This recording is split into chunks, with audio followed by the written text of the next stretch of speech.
तर नमस्कार मंडळी, मी तुमचा लाडका चौहान स्वागत करतो एका नवीन मिनी ब्लॉगमध्ये. तर आज आपण कुठं निघलेलो आहे तुम्हाला पुढे नक्की कळेल मित्रांनो. तर आपण नटून खोटून चाललो होतो गेटच्या बाहेर.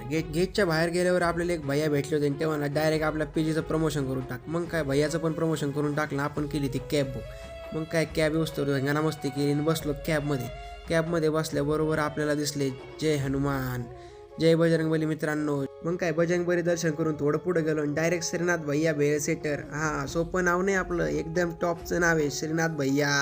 मग काय आपल्याला लगे लागला होता पाऊस आणि पाऊस लागला आणि आपल्याला काय दिसलं मित्रांनो बघा.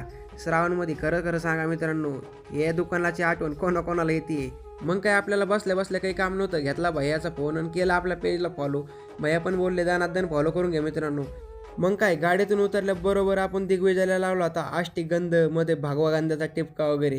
गणपती बाप्पा मोरया, गणपती बाप्पा मोरया. तर मित्रांनो, तुम्हाला डीएमचा टिक्का वगैरे बघून तुम्हाला समजलं असं आता आपण कुठं आलोय.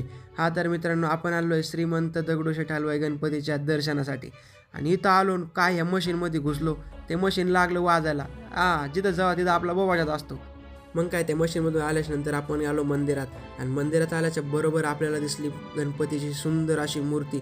आणि मूर्तीला बघून जी एकदम पॉझिटिव्ह एनर्जी आली मित्रांनो, मला इथून कसंच जावं वाटत नव्हतं. आणि खूप मस्त असं दर्शन घेतलं. तिथंच होतं एक महादेवाचं मंदिर. मग काय महादेवाचं पण दर्शन घेतलं दिग्विजयनी मी. मग काय मित्रांनो, खूप असे सुंदर दर्शन झाले. आणि हा होता आपला पहिला पार्ट. दुसऱ्या पार्टसाठी कमेंट करा.